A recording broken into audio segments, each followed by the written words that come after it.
আমাকে সিআইডিতে ফোন করতে হবে।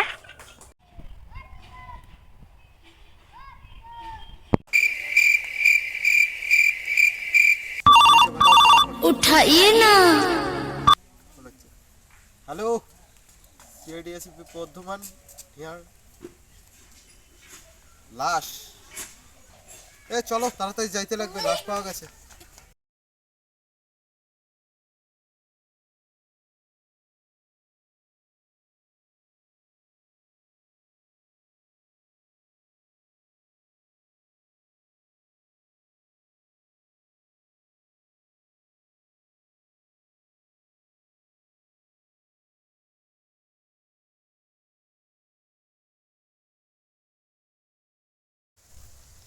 আসো।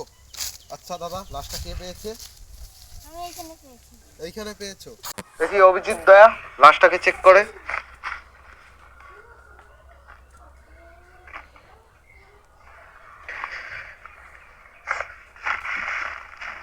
লাশটাতে কিছু পাওয়া গেল? না, মালটা কিছু পাওয়া গেল না। আচ্ছা, লাশটাকে ফরেনসিক ল্যাবে নিয়ে যাওয়ার ব্যবস্থা করা হোক। আচ্ছা অভিজিৎ দয়া, লাশটাকে তো ফরেনসিক ল্যাবে পাঠা হলো, দেখি ডক্টর সালুকে গিয়ে জিজ্ঞেস করি লাশটা কিভাবে মার্ডার হয়েছিল। আচ্ছা ডক্টর সালুকে, মার্ডার কিভাবে করা হয়েছিল? ওকে বিষ খাওয়িয়ে মারা হয়েছিল। ও আচ্ছা, কিছু না কিছু তো গড়বড় আছে দয়া। খুনি কে হতে পারে? মুই খুন করলাম, মুখ কামা ধরে যাবেন না। কিছু না কিছু তো গড়বড় আছে দয়া, কিছু না। আরে ওটা কে? আসো আসো, অভিজিৎ আসো।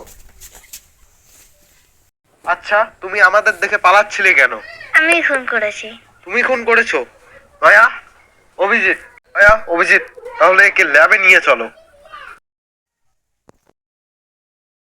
আমরা কোন জায়গায় আসলাম? কে রে, টিভি দেখিস নিয়ে একটা থেকে সরাই আর একটা যায়।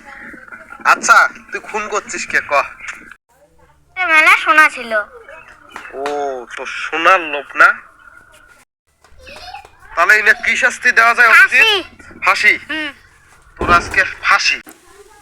আচ্ছা বন্ধুরা, আমাদের ভিডিও যদি আপনাদের বিন্দু পরিমাত্রাও ভালো লেগে থাকে তাহলে আমাদের চ্যানেলটাকে সাবস্ক্রাইব এন্ড ভিডিওটাকে লাইক করে অবশ্যই যাবেন।